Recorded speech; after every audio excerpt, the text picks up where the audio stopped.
So yeah, what are you curious about? Some questions that live with you around this topic of access to land in connection to landscapes, the commons, commoning, yeah, collaborative or collective forms of governance.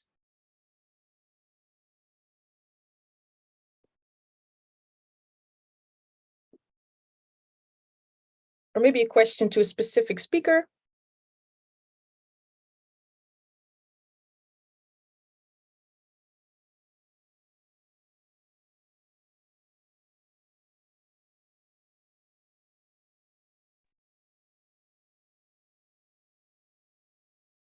What are the main challenges to landscape restoration right now? Maybe also how access to land can address some of those challenges or be part of the solution. From my perspective, yeah. Any other burning questions? I'm interested in land access models, the commons and ancestral land rights, reversing Enclosures Act to allow everyone more access. How can you commonize private land? Connecting landscape restoration and the commons, both are very important. How to bring these together? What is the best way to secure sustainable use of land for the very long term? The connection, understand the journey of these large restoration projects, access portals to large-scale common land projects. Yeah. Curious to hear stories. What forms of infrastructure exist to bring people together? Pooling wealth. I like that. I'm from Israel and a student from Wageningen. I'd like to see how restoration organizations are working. What are the actions currently taking place? Buying land in the south of Spain. Yeah, beautiful. Nice. Thanks for sharing. This is really nice. And it feels like we're here with kindred spirits walking around with similar questions. Well, just a brief introduction to the topic. Most of you are probably familiar with it in an abstract way or more intimate way. So before starting at Commonland, I, as an anthropologist, I did research on access to land rights and worked at a human rights-based organization, Oxfam, also very much on land rights and access to land rights. Yeah. And so I've always, when I started at Commonland, I had this wish to understand the connection between large-scale landscape restoration and there's something very important, which is access to land in different forms and how that connects. And I've also, when I looked at the European context, I saw so many initiatives active on this space, and I really had this wish to, facilitate a conversation around it and see if there are connections and unpack that a little bit together. So interestingly, unlike our name suggests, common land, we're not involved in buying land, leasing land, or formally bringing it back into the commons. We sit just one level higher at the landscape level. And I think that it makes sense because we're trying to play a neutral convening role. And I wonder if we are buying land or entering into that space, if we're sometimes becoming part of we get a stake in the landscape rather than a neutral convening role. So that's something maybe also to discuss. So that's an assumption here. We try to connect and support landscape partners in making their landscape and community healthy over time. Access to land, for me, is a very important part of that. There are many aspects that help restore a landscape. But yeah, working on this issue of land and management of land or governance of land is, for me, a very vital root cause of why landscapes are degrading. So I'm really interested in how these initiatives work, how they operate, and how they're set up. And that's also part of the conversation today, to get familiar with it, but also unpack how it connects to an ecosystem or a bioregion. So that's the topic of today. We'll hopefully, at the end of today, walk away with a deeper understanding of these initiatives in Europe, hopefully identify some of the obstacles and challenges, but also opportunities that there are, what specific role they can play in commoning and managing the commons, but also, basically providing access to land to new generation farmers or old generation farmers that want to transition. And how does this then connect to landscape restoration? If we get just one step closer to answering some of these questions, I think we've done a great job. So without further ado, I'd like to share a bit of slides. So I'll share my screen. Let's see. Yeah, this is clear. You can see it properly. Cool. All right. Yeah. Here we go. So Common Land, just very in a mini nutshell, we're a not-for-profit foundation. And like I said, we bring together people to restore landscapes and regenerate the earth, our common land. And we try to connect and support landscape partners in making the landscape and community healthy over time. We do this in different ways, both by providing knowledge exchange opportunities and working on impact measurement approaches, by facilitating and supporting on you-inspired or you-based, theory you-based processes of bringing stakeholders together, but also by policy influencing, encouraging investors and funders to move away from project-based funding to longer-term trust-based funding for landscape partners to be able to do their work. So a lot of, advocacy, direct support, strategic support, funding support. It's a mixed bag of things we provide our partners and try to do it the best way we can. But in the end, landscape partners are rooted in a place and they have the lead, they're in the driving seat, and we're trying to, support them wherever they need to move. So today we'll have an introduction, which is almost ticked off. We'll have pitches on the access to land initiatives from 4 initiatives. And then we'll have a bit of an open discussion combined with a critical reflection from Natasha Hulst, whom I'll introduce a bit later. And then we'll close, and that would be around 10:30 European morning. So I might decide halfway to just put in a little bit of a break, but I'll see where the energy is. And please let me know if you feel like having a break, and then I can build it in.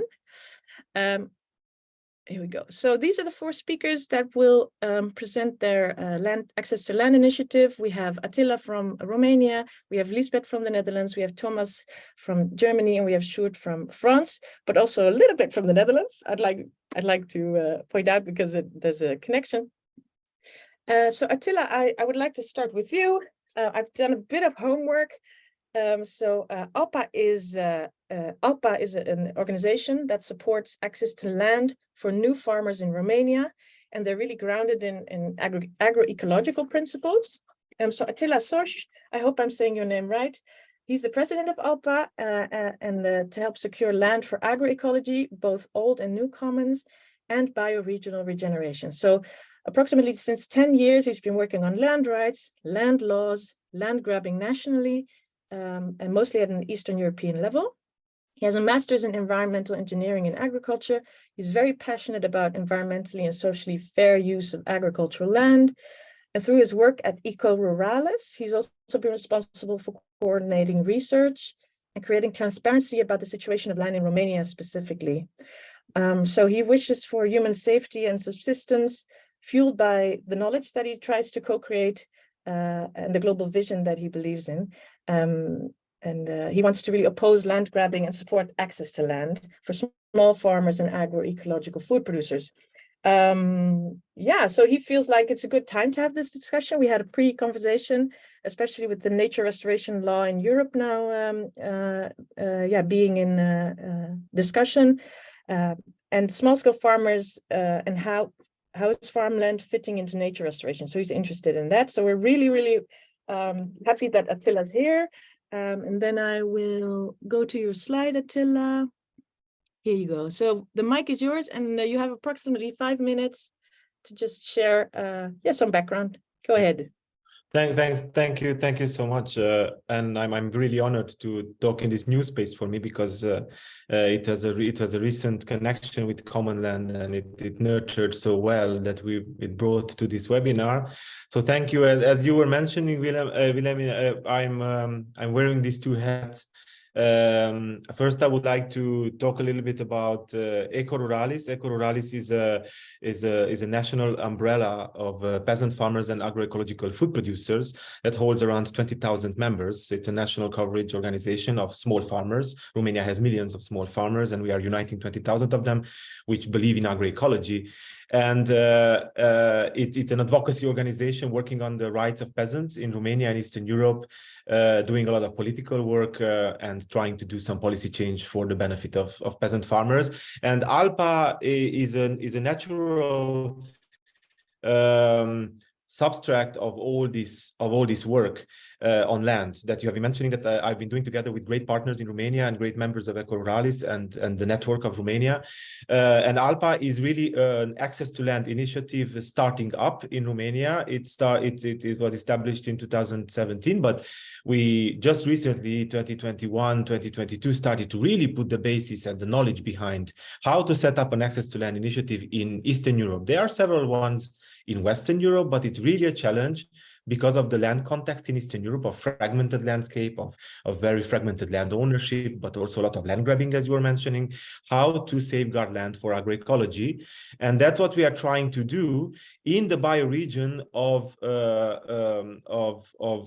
Transylvania, in one of the bioregions of Transylvania, which is called in Romanian Țara Călată. It's a cultural region, Kalotaszeg in Hungarian, a lot of Hungarian minorities. And we internationally refer to it as the Golden Circle, because more and more international people have become connected with this philosophy that here in our natural region, which is at the border of the Apusei National Park, which is one of the biggest parks in Eastern Europe, there's a huge socio-ecological value that needs to be safeguarded. So that is what ALPA is doing. So what are some of our key characteristics? It's dual, because with Eco Ruralis, we do a lot of advocacy and political work. So we are active a lot on the land policy, on the seeds, access to and right to seeds and markets, so that farmers can sell off their products.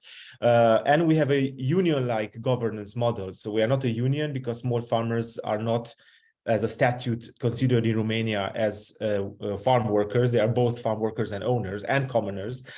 So then we have a union-like model, but we are not a union, but we work as a union.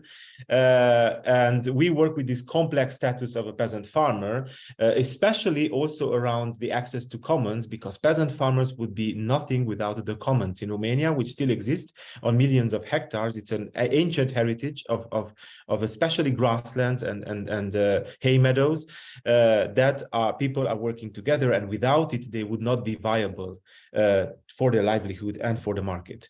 So also we, as an association with Eco Ruralis, we rely more on European and independent funding, because we don't ask membership fees from our members. It's a historical legacy that socialist communists have been asking a lot of fees from peasants, so they don't believe in union-like movements anymore, and we didn't want this extra burden on the organization. Now, when it comes to ALPA has been established to serve as a community land trust. So really going into how to hold land in the new commons in our bioregion. So we are acting also on the field of bioregional regeneration, engaging with stakeholders, all stakeholders from our bioregion, but also from global networks. So ALPA is a facilitating organization, meeting up with stakeholders, discussing how to best safeguard land in our bioregion, and also putting money where our mouth is and trying to secure land for agroecology and for nature restoration, two very important elements in our bioregion. So ALPA strives to combine charity funding and charity investments with community and shareholder funding, so offering as a return a social, ecological, and cultural benefit through the safeguarding of what we call the new commons, through a new form of land trusting. So I can talk later about these two different models of the commons that we are. One is that we are innovating through ALPA, which is really a pioneering organization in Romania, and one that we are preserving through Eco Ruralis. Now, as key partners in all these, with all these two organizations, we have, well, first of all, the Access to Land Europe network, which is a strong network of access to land initiatives all over Europe. We are to be part of it, and myself and also Sjur, we are also on the board of the Access to Land network, and also Eco Ruralis is part of La Via Campesina, which is the international movement of peasants and farm workers from all over the world, and we are also members of different regional and national networks of advocacy, especially around the issue of the CAP or other public policies like the Green Deal and so on. So if I was asked to finish off this shorter presentation with one big opportunity and one big challenge, then I would just like to leave it there, that the one big challenge for our organizations, both Eco Ruralis for ALPA, in our work is really what we see in Romania, the slow generational turnover of farming and the land succession gap that is created by this slow generational turnover. In Romania, as I was mentioning, just merely 10 years ago, we had more than 4 million peasant family farms, and now we have 3.8. Then we are also a lot of them just very, very small farmers retiring or dying out, because in Romania farmers work until they die, peasants. And there's really a slow interest of the new generation to take over the lands, either through farm succession, either through other schemes, and to work that land and also work it through agroecology, which is even more a niche. And then that's a big, great challenge, and how to address that. We are addressing it from the top down and the bottom up to these two organizations. And the great opportunity, and I will just leave it like that, is the old and the new commons concept of Romania. The old commons, which is really about millions of hectares of common land that is still at the benefit of small farmers, especially, but it's highly getting grabbed. So it's the last bastion of resistance for peasant farming and agroecology, and also the last link with nature because of the preservation by peasant farmers of these lands. And the new commons, which are these new access to land initiatives that can come in at the right time to preserve land and fill in this gap through the new idea of the commons, of which my fellow speakers will surely passionately speak about. So maybe I stop here and then we can have a conversation later. Thank you. Fantastic. Thank you so much. This is so clear, and already the connection with bioregional regeneration for me is a very interesting avenue, and I'd like to get back to that later in the discussion. Thank you, Attila. Thank you for your time. Then our next speaker is, I'm just going to go back with the fancy slides. Thank you, Milena. And this is also an opportunity for me to thank Milena and Ellie, who are somewhere also in the background. We did this together. So thanks for preparing. Well, now we go to Lisbeth Soer. Lisbeth will explain a bit more about aardbeer. It's the artichoke, that's the official name, but aardbeer is very... Jerusalem artichoke, right. Yeah. It's not exactly very fancy in English, yes. Yeah, so the Dutch word is a bit better, right? Because aard means earth and peer means like a pair, but also peer-to-peer. So I thought that was an interesting introduction. Yeah. So aardbeer is an organization and a movement aiming to provide access to land to farmers and their communities that want to bring back soil health, nutritious food, and improve biodiversity on the farm for the next 7 generations with an existence model instead of a business model. Or a sustenance model, however you want to call it, but not a business model per se in the old-fashioned way. So it's about shifting mindsets, it's about societal values, and Lisbeth herself has more than 20 years experience and a background in sustainable and regenerative finance and investment, mostly at Triodos Bank, but also at Triodos Regenerative Money Center, and recently made the switch to further nurturing and growing aardbeer, amongst others. I've really had the privilege to work with Lisbeth a little bit, and I believe she's both visionary in how we can reshape financial structures to the benefit of all life, but at the same time, she's very hands-on, and she also wants to get things done. So I like that combination in Lisbeth. And her wish for this session is valorization of nature actually worries her a lot. So how can we broaden this perception to not make the same mistakes we have made in the past? Around, valorizing nature and putting a monetary value on it too much. So Lisbeth, the floor is yours. Here we go. Yeah. Thank you all, and lovely to be in this audience. I always take this first slide as the first step, and up left, one day I will find the right words and they will be simple. Sometimes I feel that we make life, and especially economics and all kinds of other things, too complex, and I'm hoping that we can bring some simplicity back to it, however complex it is, because I think that in the end will prove that that is about life. Willemijn rightly pointed out, I have a very long background in understanding what the heck money is all about and how you can make that work for positive change, and came to believe that in the end, impact first is the only attitude you can take. Money is there to make beautiful dreams and ideas coming to life. And let's see how to make that, how to do that. Can you go to the next slide? So that tells a bit more about IPEER. IPEER is actually not even an organization. It is an alliance of 4 socially engaged institutions. Basically, 4 people, 4 institutions came together, I think about 4 years ago, all around, all already walking with these questions, how to work with land in the right way, and all having very different strengths and insights and experiences.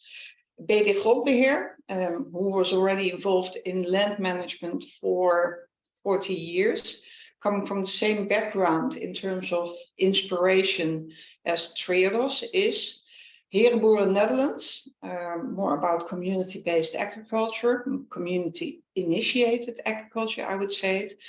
Weiland, who is one of the partners, Dutch partner of Commonland Foundation, and it was also looking towards better business models, regeneration of the soils, and how to make a better farmer income so that there is an existence model for them as well. And Triodos Regenerative Money Center, the regenerative power of money. We came together and came to the conclusion that we all have a very small piece of the puzzle to make a bigger picture about how to work with land. And there is an opportunity, and because there is a crisis. And never waste a good crisis to make something happen. But in the Dutch landscape, well, let's put it this way, mercantilism, that is very known for the Netherlands, for the Dutch people, has taken a large leap, and also in how we treat land, how it is put in the economic zone and how it can be basically traded against the highest price. And that highest price is, no, I'm going back to the earlier one, yeah. That large price, that high price is then making this moment that most of the farmers are in quite a difficult situation. Most want to do work in a regenerative way, but are not able to because of the cost that they're having and because the legislation, etc., that's put on them. That has reinforced itself over the last 3, 4, 5 decades. And now we are in a crisis situation, I think. I'm hoping that we can make something beautiful out of it.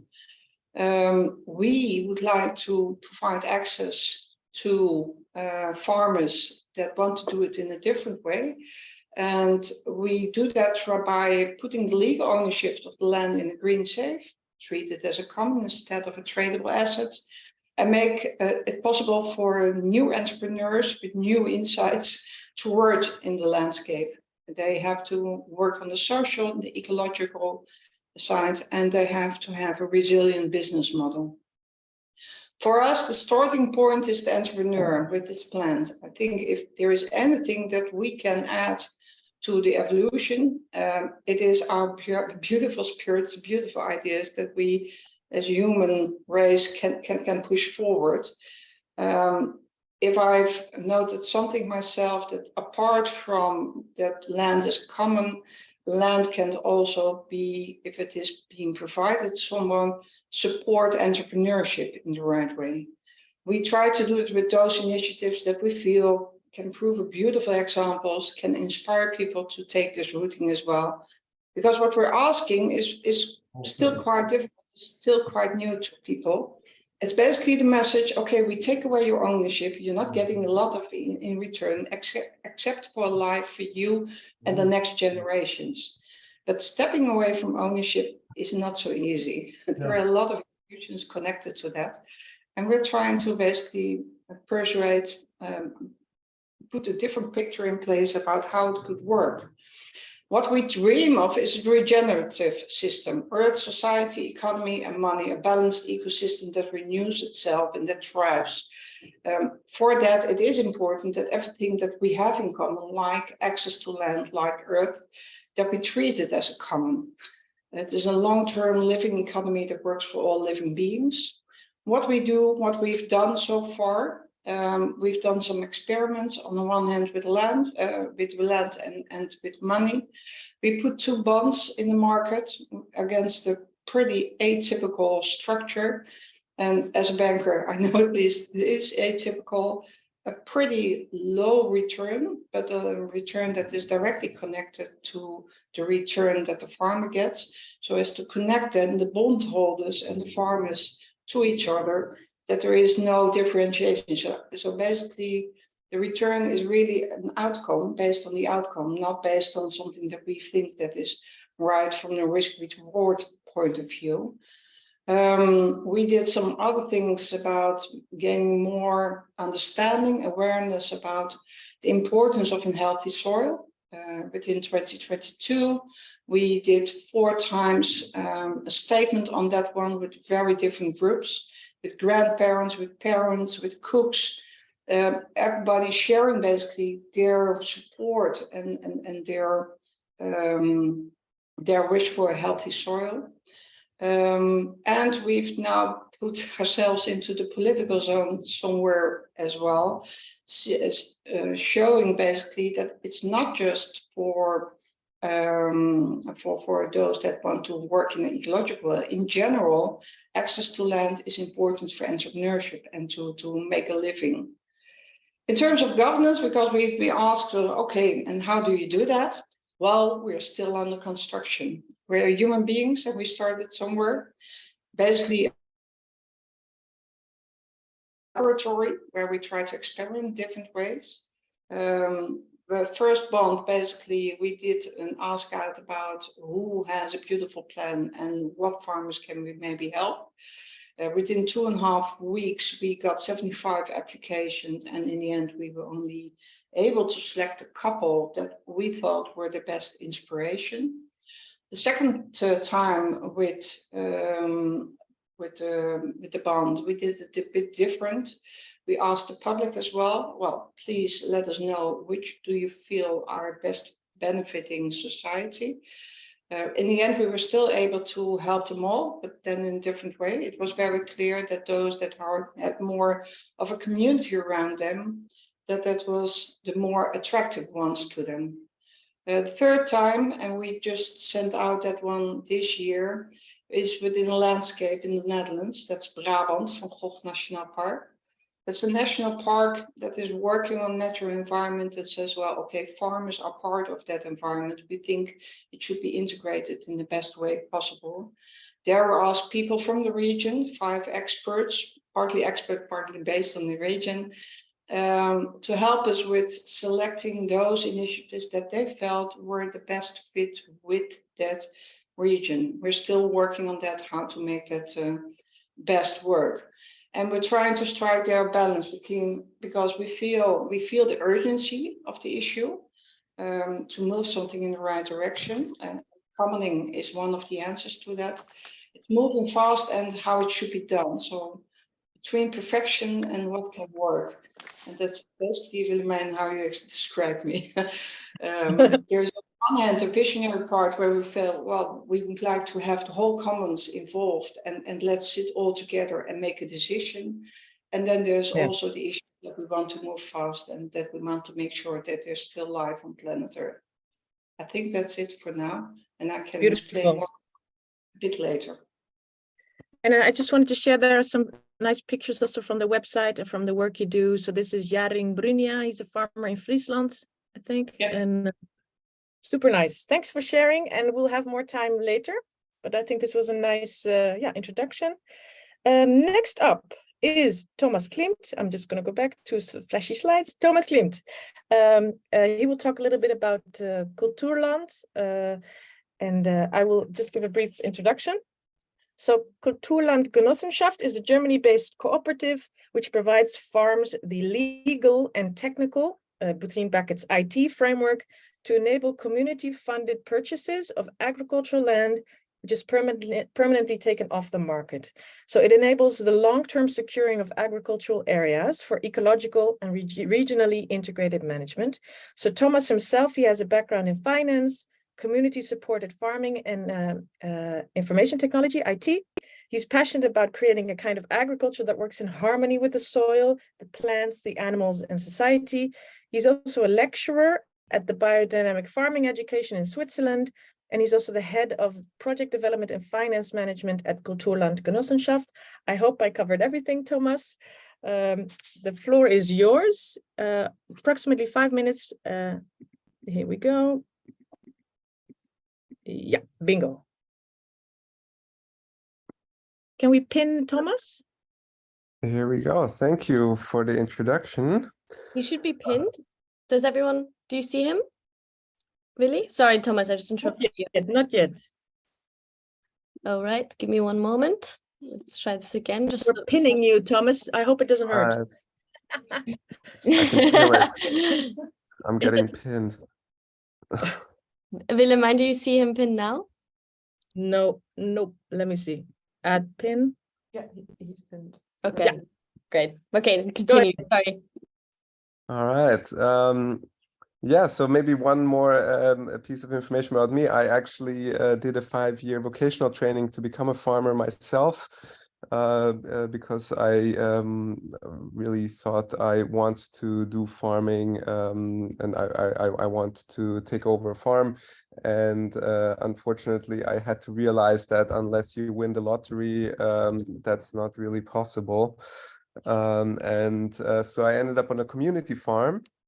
And that's how I got to know Kulturland, because that was the first farm that Kulturland bought with community capital. And to be honest, that was the first time I was introduced to this concept of modern commons. I knew about commons as a historical relic, kind of, but that we can, in the 21st century, come together to create commons. To be honest, that was a very new idea to me, and it was so inspiring that I ended up working for Kulturland. And now we have managed to buy land for 33 farms so far. So a lot of the time, the situation is that a farm that is working very well, is doing really great work, is an organic farm, has a great community around it. Most of those farms, they have a lot of land that they're leasing, and because 75% of the land that farmers work with is leased land, that they don't own it. And then a very usual case is that somebody dies, and the children, they then want to sell the land, and the farm cannot afford to buy it, and then the highest bidder would come, and they would buy the land, and the farm would lose the land. So those farms, they come to Kulturland, and they ask us for help. And then if the farm meets our criteria, which is that they do organic farming, that they're also actively doing nature conservation, and that they're regionally integrated, so that they are socially active. If they meet those criteria, then we want to work with them, and we buy the land, and then we do a crowd investing campaign. Where then people from around the farm and other people from all over Germany can buy shares to fund a land purchase. And as you can see here on the slide, we've raised about 10 million euros so far from 1,600 members, and we're growing very quickly. Members do not get a return on their investment, but they can get the money back. So a share is worth 500 euros, and when they want to get their money back, they can give the share back to Kulturland, and then we pay them out again. So it's not a donation, but you also don't get an interest. And now the past few years, we have entered into a new or we have taken on a new challenge where retiring farmers who don't have a succession plan where, so that the children don't want to take over the farm and they don't have anyone who wants to take over the farm, and they want to retire, but they can't. So they come to us and they ask us for help. And so then we look for young people to, or a community or a group of people to take over a farm. And then we buy a farm and we give the retiring farmer a retirement pension, and then the young people can come and take over the farm. And so far we've done that with 3 farms. But that's really our biggest challenge, to find young people to take over these kinds of farms. Yeah, and maybe a little bit about our legal framework. So we've worked out a very intricate legal framework where we actually have 20 subsidiary entities so far. And we set up regional subsidiary entities where the farmers are part of those entities. So not to make it too complicated, but in the end, what we have done with this construction is that the land really cannot be sold on the market again. And we've also started a foundation, and the foundation is also involved in these individual land purchases, yeah, so in the end, we've set it up in a way where the land is really taken off the market for good. And our aim is to be a partner for all of the farms in Germany who want to take land out of the private market. And in the end, also, we want to play a role in changing the laws, that land should not be a commodity anymore, but should be treated as a commons by law. But unfortunately, we're far away from that vision. So maybe, yeah, I'll leave it there. Thank you so much, Thomas. And it's so nice to see that there's a whole world behind each initiative in terms of historic developments of land use in the country or the region, and the setup and the focus, and amazing, really, thank you. Now, next up is Sjoerd. And I'll go back in the slides. And if you could already pin Sjoerd, that would be great, thanks. Let me see. Here we go. Sjoerd Wartenaar.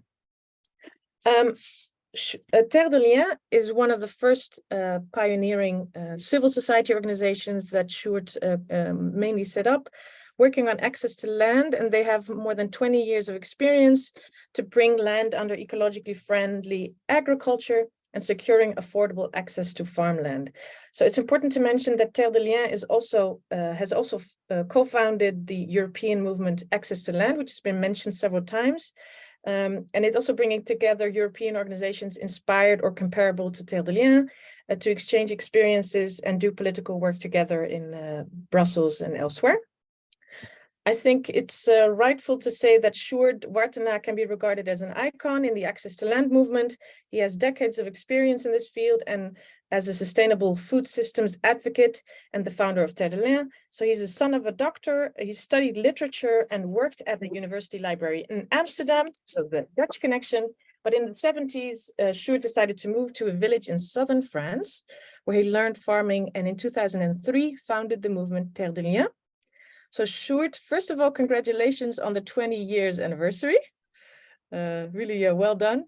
Sjoerd, in preparation for this session, Sjoerd said, it's important in this field of work to manage your contradictions. So there's a tension around farmland and it's filled with contradictions. And I thought it was a nice thing to remember. There's a lot of contradictions here and it's good to manage those.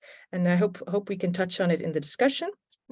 So Sjoerd, we have a slide that Milena pulled together based on existing information. So feel free to touch on this, specifically the topic of governance and the opportunity and challenge, because that wasn't added here, but these are just some basic information that you can use. Yeah. And it's in your head and heart, of course, but yeah, go ahead. Yeah, hello. Well, these numbers you see here on the screen are already surpassed We have 400 farms and 9,000 hectares. It's all, the examples we just heard, I know them all very well, and we are together in the Access to Land movement, but we must not make much illusions. Even with our 9,000 hectares, we are very small, I can say. And it's and we are just a drop in the ocean of things would go in the wrong way. If we hear Attila talking about Alpa, you must never forget that 0.5% of the farmers work at the half of the agricultural surface of Romania. And so we can go on we see very pessimistic things are developing. Anyhow, when we changed in '73 our town life to undergo what we call now a metamorphosis from city life to agricultural life in a small village in the south of France, in the Alp regions. Very difficult. That was the most important thing, was that we changed completely our mentality, and that is one of the things why we stayed there and why we worked on organizing the access to land question. It is because we felt ourselves that by working the land and making vegetables and having goats and so on, that changed us and our mentality. And I think when I talk now for the Common Land organization for this conference, I think one of the most important things we learned was that working on the win-win situation, believing that you can always change and stay very wealthy and go on. That is not the way things should go. We must take back, and that was what we did in our work here. When we started to work the land here and bought a small farm, we thought this should be done more complete. It should be done more everywhere, but if you wait till politics are going to change things, you can wait a long time, it will not happen. So you must take, the only change comes from civil society. And so we started with after a long time. In fact, I worked 40 years to this subject, and only 20 years ago I found people together in the green banking world, in the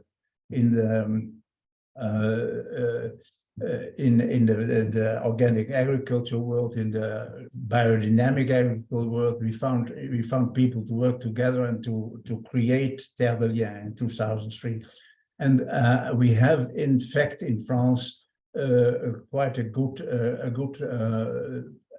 atmosphere for that, because in France still a lot of people are connected to the land and feel that they have, and know already that they have a farmer background. And so when we propose to free the land from the speculation, we found very easily and very quickly quite a lot of support. And I think as I said in the beginning, all our activities are very small. It's because today we have gathered 150 million euros, which is for us an enormous sum. But in the world where people only talk about billions, it's nothing at all. And so it it is the most important things we are trying to do, and we try to do with our partners in other countries, is to show examples. We must create as much examples of possible of an other way of making food, and not only because we should change our production of food, but also because, and that was what we experienced ourselves, working with the land and the plants and the animals, changing people and is helping a lot in changing mentality. And if we have not a change in mentality, we go in a very, very bad way. And I think that is what I always say to Common Land, who is in effect an organization which is trying to bring together big companies and people with ecological ideas.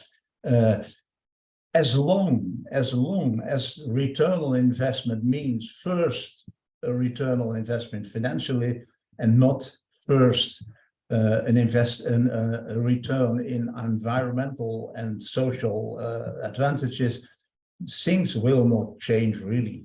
And that is my message, for the most important message I have to make for you. We must show with examples that what we call in France an economy, a social and solidarity economy, is the only way of going in another direction. And so we try to organize as much as possible to create examples of another way of living, another way of producing, and another way of what we call a community connected farming. And another thing is as we see in the example of the Dutch example, for instance, there is an alliance of 4 groups, but in Holland there are still 3 or 4 other groups who are doing the same thing, and they all work independently. And that is one of the other things that is really one of the problems of change, of the process of change, is the fact that there are a lot of small rivers, small streams, but not a big river.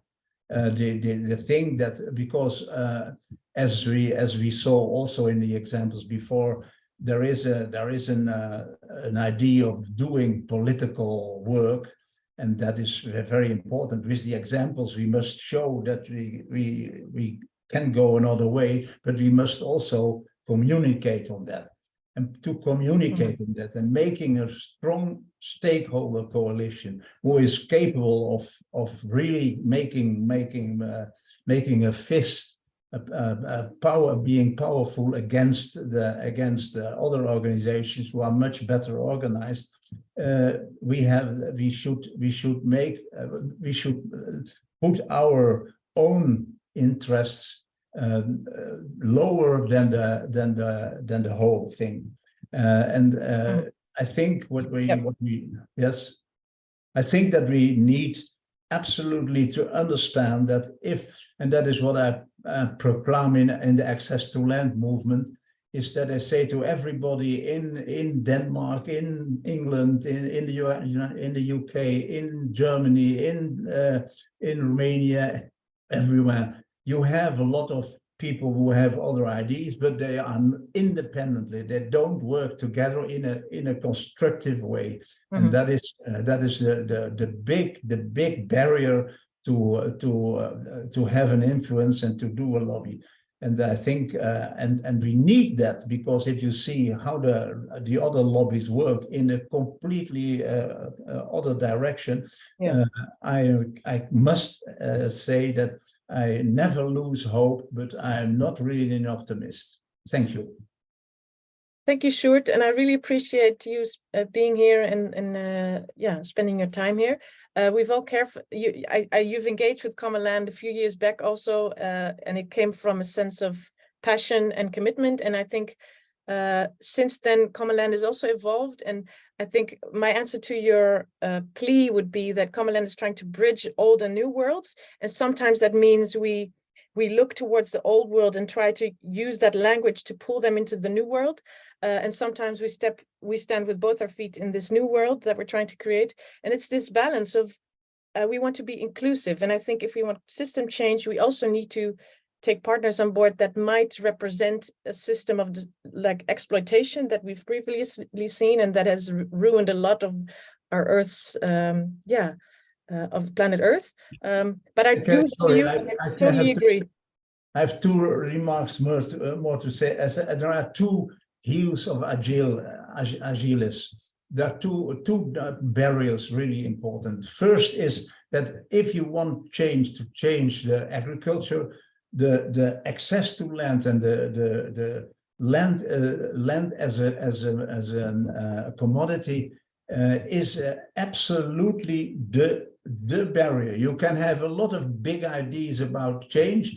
If you don't change the access, the ownership of land and the direct and make a policy against towards common land as a common good, everything will not be possible. And the second thing is that if we want to have another mentality and use the impact of land, of the work on the land with the plants and the animals, if you want to use that really well, we must work. The most important work to do is for us with our examples is to change and to work with the schools. If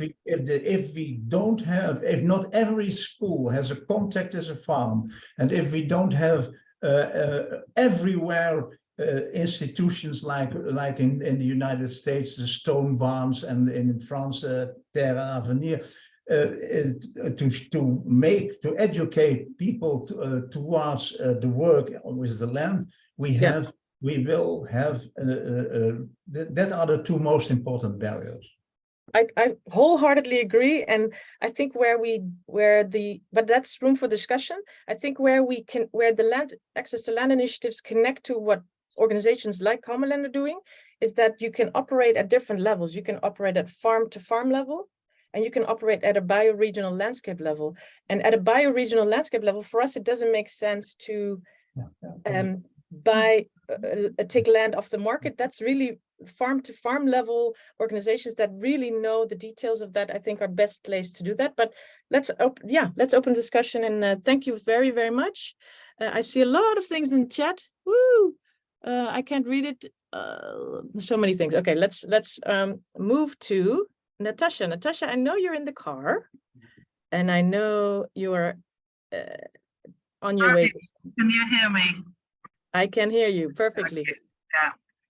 Yes, I am in the car. We got stuck in a traffic jam, so I'm a little bit later, but hopefully the internet connection stays good. Brilliant. Yeah, so if it's okay, I would like to introduce you very briefly and ask you some questions as for me, a critical thinker in this space and a researcher and observer. So we invited Natasha because she's been active in this space for a while, bringing together key stakeholders and also researching this field. She works as a researcher at the Schumacher Center for New Economics. She's specialized in international and national collaboration for community land trusts and also other models of community ownership.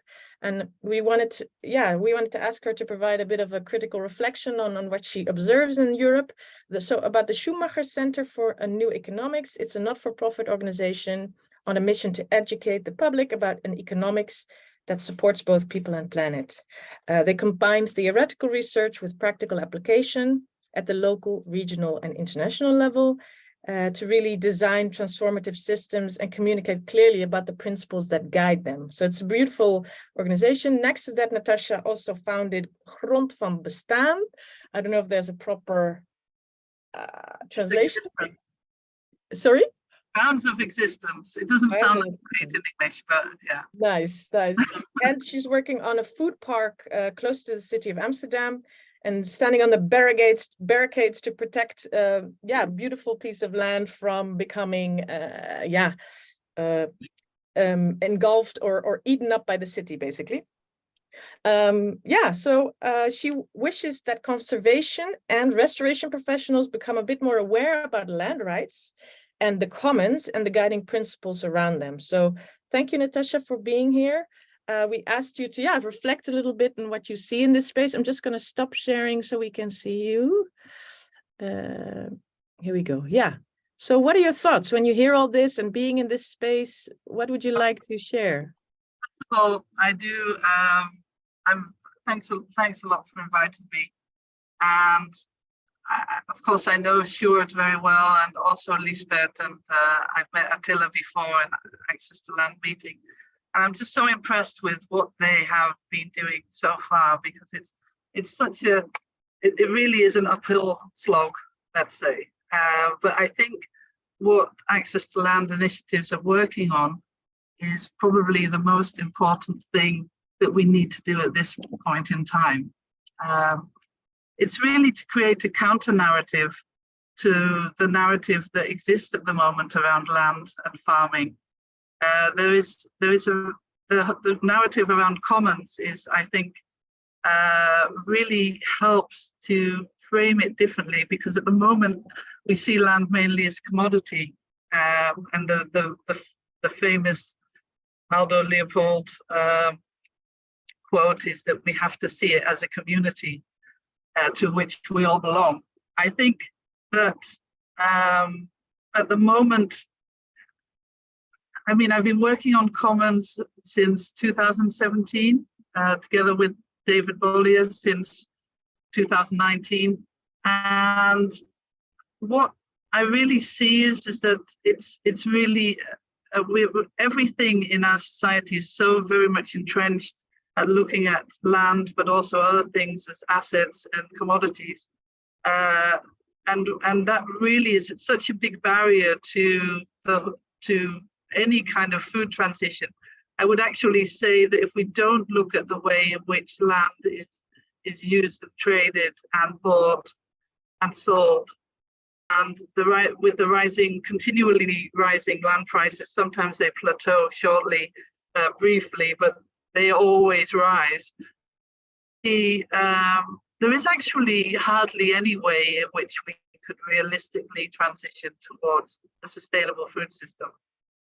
And I think at the same time, there is also a lot of wishful thinking around rewilding and ecological restoration, because we really need to do that together with these types of initiatives. So I think this is a great opportunity to bring these two communities together, and thanks a lot for Willemijn for doing that. Nice, thank you. I had some questions that I want to pull up. Here we go.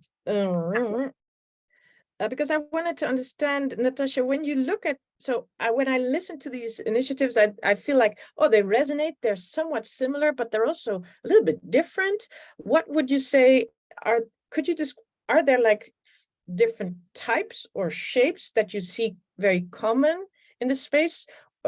Like you have a community land trust form, you have an individual farmer approach, cooperative approach.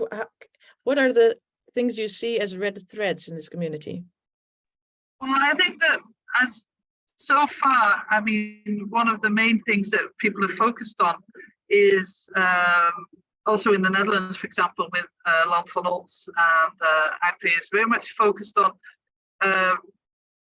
getting enough money together to buy land or to free land, I would say, to take it out of the market and to bring it into a different model. But I think so far we're still really experimenting with different governance models.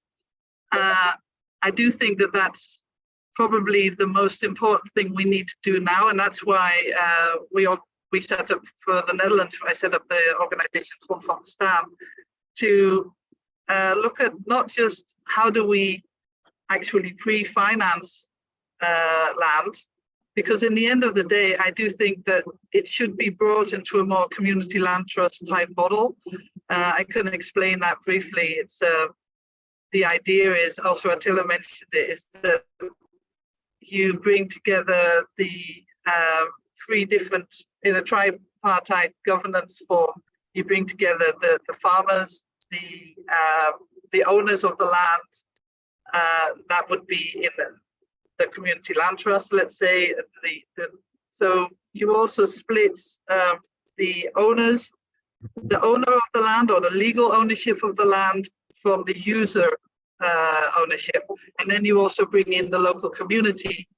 With farmers, it can be, for example, with a CSA farm, it's quite clear, community supported agriculture farm, it could be the community that is actually using the food or buying their produce from or supporting actually the farmers through community supported agriculture. If you bring together these three parties and they each have a say, and you could start off with a regional or local CLT or regional CLT, and maybe as things become more community land trust, you can also move towards more decentralization. So I think that's at the moment, a lot of the stuff that is happening around access to land is very much about how do we get together just enough money so that we can actually buy the land, and then we'll figure out the governance models later.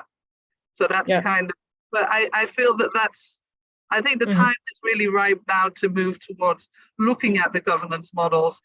And there are a number of, there's also like steward ownership or other types of ways in which you can do that, but it really comes down to kind of dividing the ownership, the legal ownership, from the community or the farmer ownership.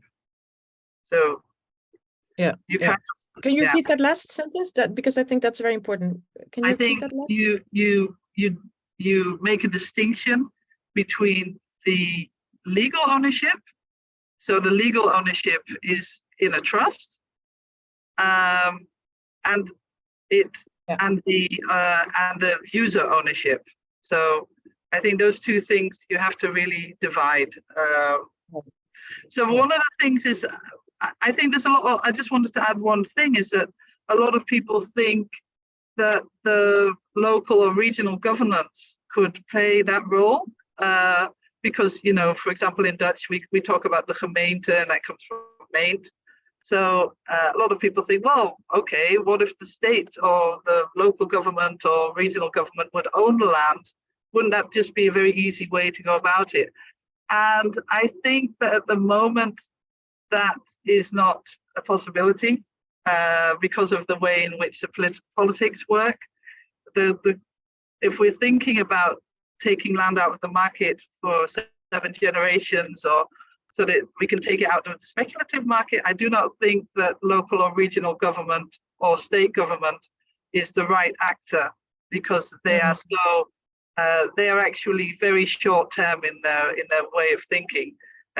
So we shouldn't make the mistake of thinking that a government would be the one to have that independent role.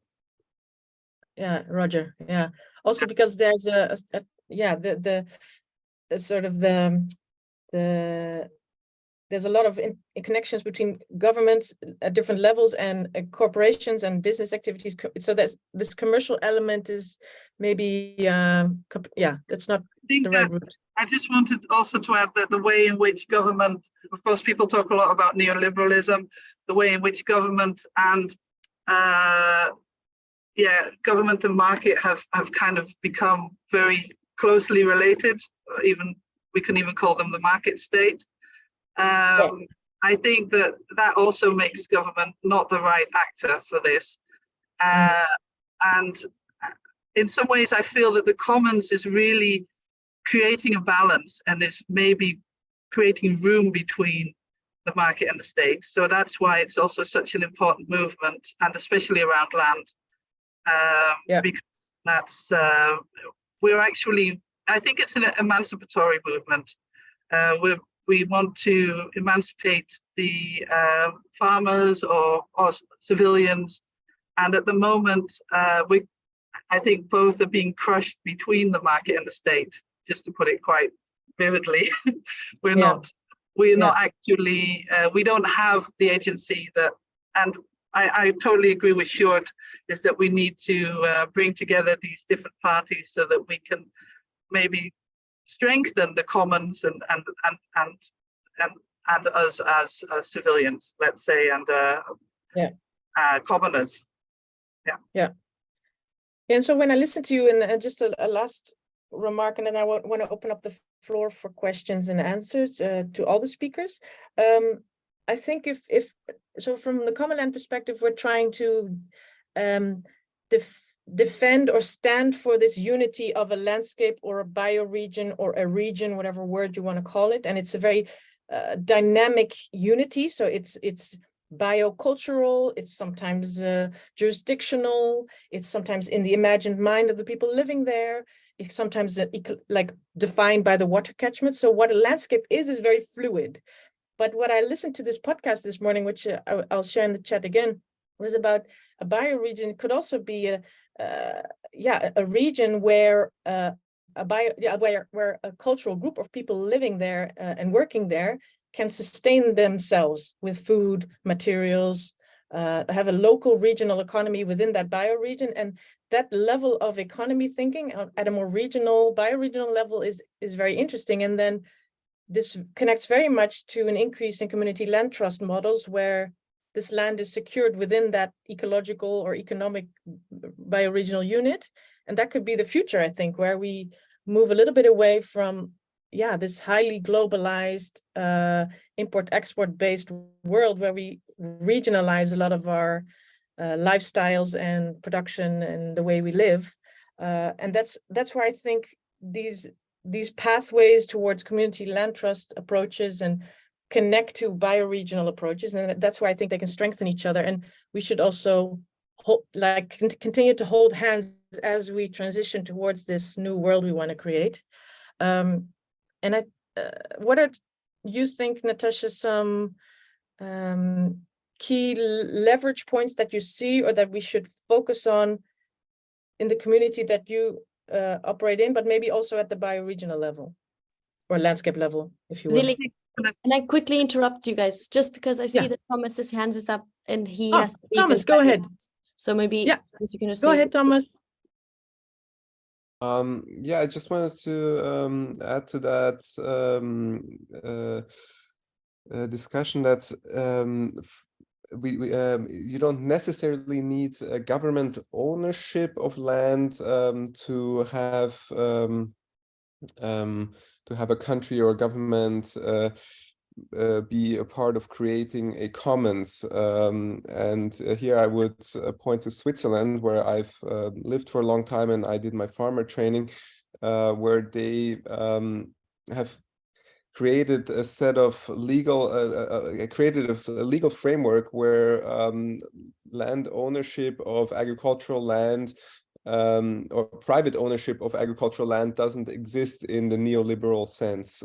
So basically, you only have a usage right on the land, and so legally speaking, people own the land, but they can't really do much with it because it's legally restricted what you can do with it. So in Switzerland, only farmers, private persons, no corporations or no person who is not a registered farmer is allowed to buy land, and the price of agricultural land is defined by the state according to the real productive value of the land.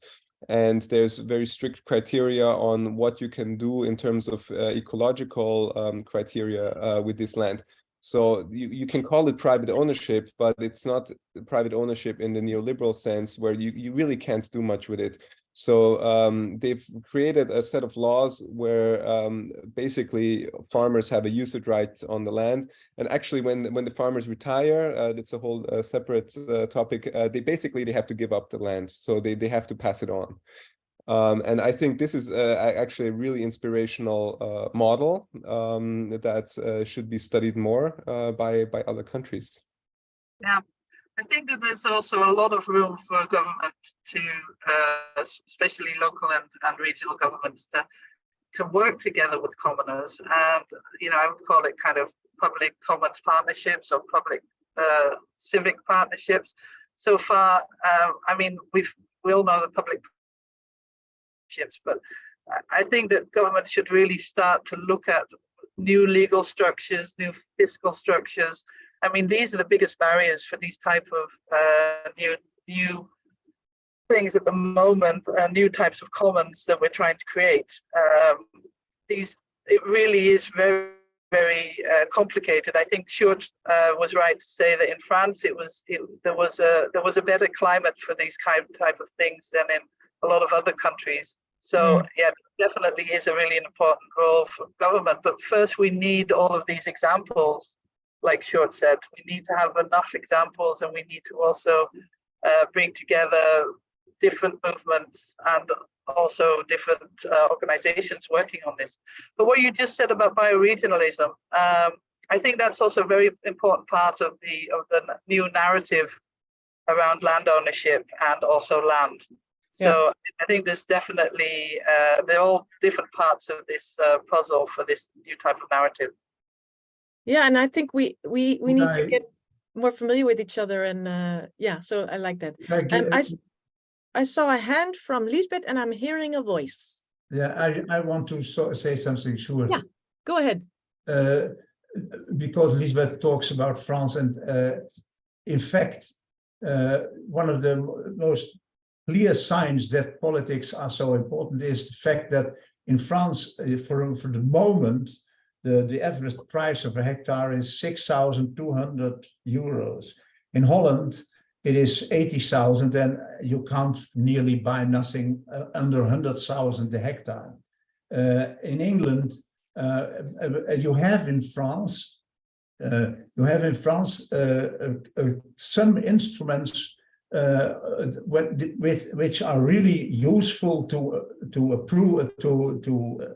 make better, but they are in the start they are not bad at all. That's, for instance, the SAFER, which is an institution of the government, which is in principle a very good tool, because it's every sale of land passes by the SAFER, who says you are the first to buy it, the price is too high, you can't sell it at that price, and so on and so on. That means that there is a frein. I don't know the word in English. What's the frein? There is a something when you stop a car. What is that? Brake. I see somebody saying brake. Yeah. There is a break in the process of selling land.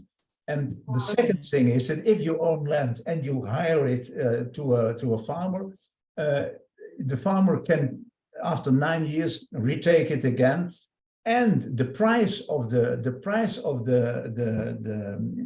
rent of the land is defined by the government, which is and it is limited to the harvest. If there is a bad harvest, the price of the land is less. So all this sort of instruments are existing in France, which makes that there is a huge difference between the average. I must say that at the moment there are a lot of investment companies and other people in the capitalistic world who try to change all that and who are much against that. Yeah, the European Landowners Association and so on. But it is in fact one of the thing that you should study. If you want, but again, if you want that your politics in your country, your elected people will talk about, will try to make laws in this direction, you need a strong stakeholder. You must have weight, and that is if you don't have a good organization with a good budget, which pays a lot of people to just hammer on the political side. Yeah. That you should change. You can. There are examples. There are laws already, which can be improved and which can be used, and they are. That work is not done. Yeah. No, and I'm fully aware that land and access to land is deeply political and had shaped the world ever since anyone put a fence around land and said, "This is mine." Yeah, a lot of things went haywire, and we just took less well care of our environment because it suddenly involved a lot of power, greed, and so I also dream of going back to this more common model where we just where it's not owned by one, but it's owned by the collective and managed collectively. So, and I think it's possible, but it's also a long way still. So I'm very aware of that. Thank you, Sjoerd. I want to make sure that we also get an opportunity from the crowd. So let's open it up. Anyone in the audience, raise your hand if you have a question for Sjoerd, Natasha, or any of the other speakers. Please go ahead. If I may still respond, I think. Sorry, yeah, go ahead. No, because of all the difficulties in the Netherlands, I always feel we don't have the embracing political situation. That's not there. We have a huge, I would say, commercial mindset around land. So if we can solve it here, we can solve it anywhere. Let's put it that way. That's make an opportunity out of such a crisis.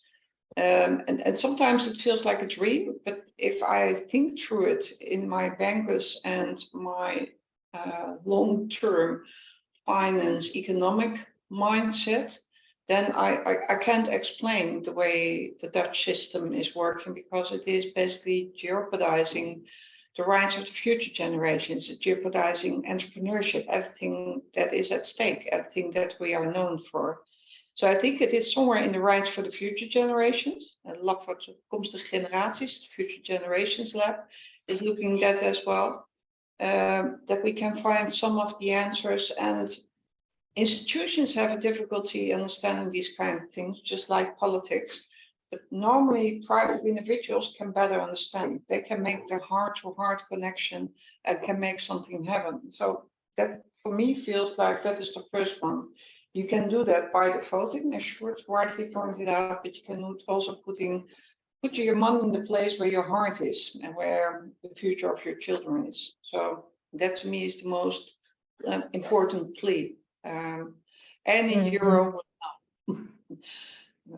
That's I just wanted to add that. And I even liked the one that Thomas said, the Swiss situation.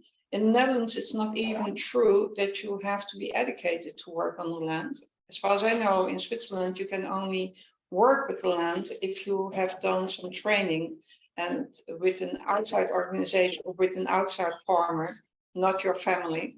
In the Netherlands, that's not even true. You don't have to have any specific knowledge to be able to work on the land. Well, that's pretty peculiar if there's so much pending on it. Right. Good point. I have an answer to Riul Gurung from the Mount Everest Forest Botanical Alliance. I guess the land-related dynamics in the European countries are completely different from the ones in the other people, and that is a very true remark. We are discussing a very European situation, and maybe a little bit we have relations to the United States, but in Africa and Asia, where the situations are completely different, and the worst things are going on there.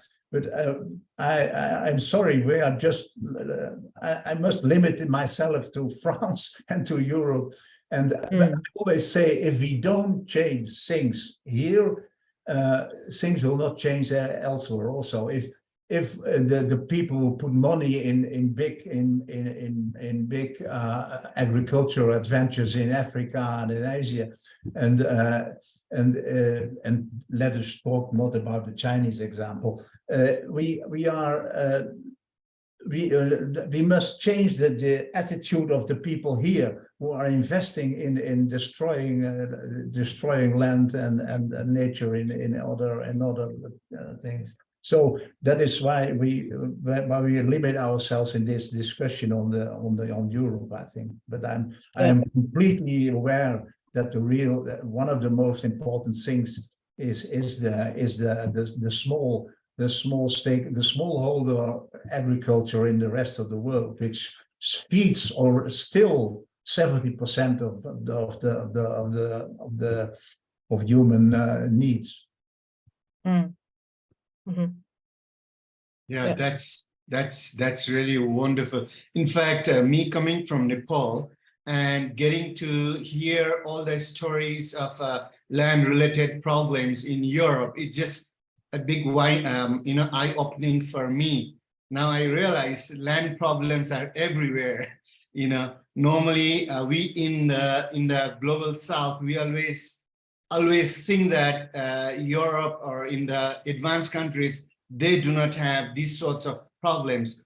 I always thought maybe they had these problems about 200 years back. Now everything is sorted out. Everything is hunky-dory there. It's really, really amazing, and also a lot of learning process for people like us from the global South.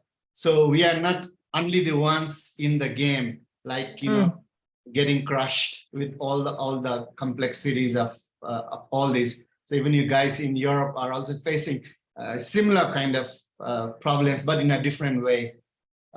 Thank you very much for sharing your experiences. It's been a really, really nice learning experience for us. Thank you very much.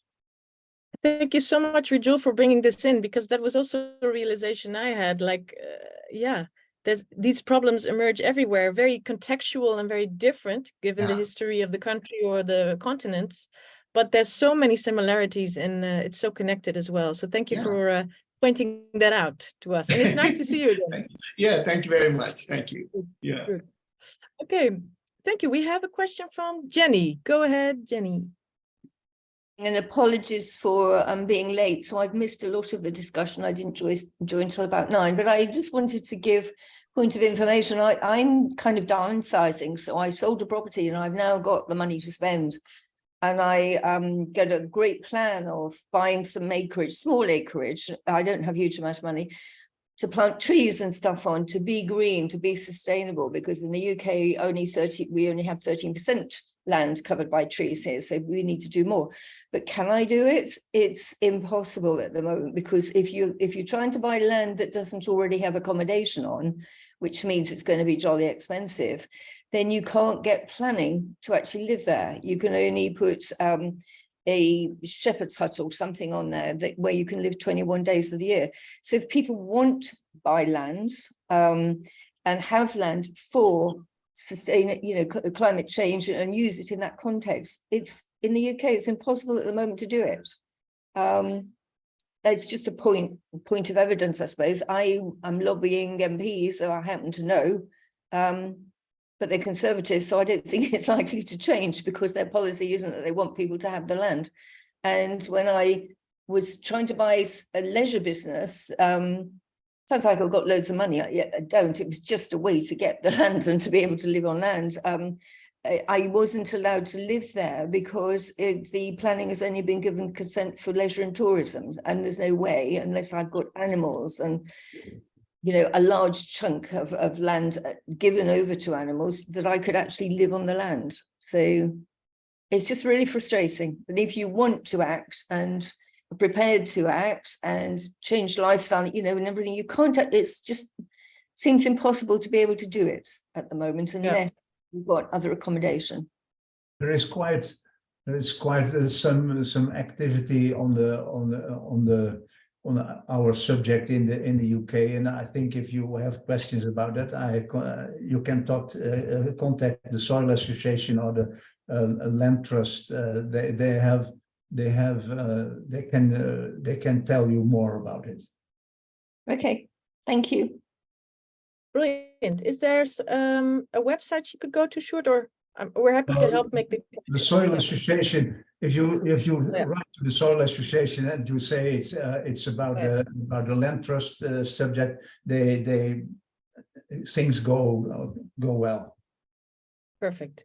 Thanks for that, Sjoerd, and thanks, Jenny, for sharing. Any last question? One last question, and then we'll wrap up. This is your chance. It better be a good one. No, I'm kidding. Any questions, welcome. Or reflection, things that struck you, or you want to take with you as you, go on this journey. Willemijn, maybe I will add something about the comment of the, just from my experience and provide a perspective on an African context. In South Africa, as well as particularly in other Northern African countries, in Zambia in particular, where the land is basically seen as a common. So no one actually has the right to own the land. So I think there's a lot for us to learn within how the people of Africa, and I'm sure a lot of other indigenous people actually view the land. And I think with that perspective is what will change our relationship to the land and open up new models and frameworks in which we engage with the land. But without that perspective, if we're holding land as something to be owned, something separate from us, something as property, it will be very difficult to roll out frameworks and models of inhabiting the land, working with the land that is in contrast to that view. So in Zambia, for example, people cannot even fathom it. Well, the traditional people cannot even fathom that someone can own the land. It is a commons. And really, if you want to set up a commercial project, you can lease the land for 99 years. And after that 99 years, that land reverts back to the commons, basically. And that is basically just to provide some tenure for entrepreneurs or whoever to make some return on the investment or so forth. So I think that is we can learn how is it that these people relate to the land, how it is that they view the land, and that could also provide us with insight in the pathway forward elsewhere on how we approach the land and getting into the commons. That's amazing. I think it's actually well put. Coming from a background in development cooperation, I was a little bit frustrated after a couple of years that actually the West, or whatever we consider it to be the West, it's also old thinking. There's so much to learn from also the global South. I also don't like that term, but there's so much to learn the other way around instead of what we've promoted for the last decades. And I think we need to flip it around and actually look at what's already there and what's been there historically, and try to take the best from the past and move forward. So thank you for bringing that in, Sef. I would like to wrap up because it's time. I think there are a couple of red threads for me. It's about moving away from the commodity thinking. If we don't look at land and how land is being sold and bought, we're not going to really create change. It's highly political. It's not all hunky-dory in Europe, as Rajul put it. So there's problems with land all over the world, and in difference of intensity and also violence around it. It's highly contextual, and it boils down to the future of our earth and our society and how we shape it. So how can we also learn from indigenous and other existing models that are out there and share those more? Milena, you want to briefly say something about if people want to continue this conversation? Is that right? Yeah, I can say something quickly about that.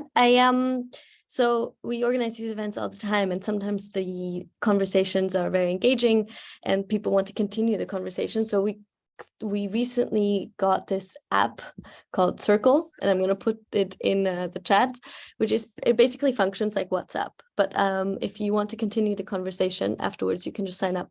And I just quickly created a group called Access to Land Initiatives. Don't feel obliged to, but if you want to, we made this resource available for you. And I feel like we already have a next session lined up with Rajul as a instigator, so to talk about access to land maybe in other regions and have a comparative discussion around that. So thank you all for your time. Thank you for your attention. Thank you to all the speakers who prepared and all your work that you're doing, really. And thank Milena, thank you, Ellie. And I want to thank my parents. No, but I'm just kidding. But thank you for your time. I hope to see you again next time. Keep up the good work and have a great day, afternoon, morning, wherever you are. Thank you very much. Thank you. Thank you very much. Namaste. Thank you very much. Namaste. Bye. Bye.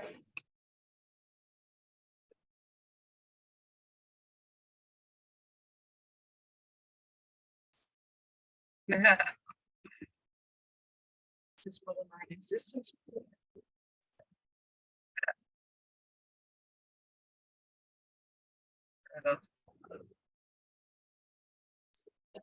Amazing.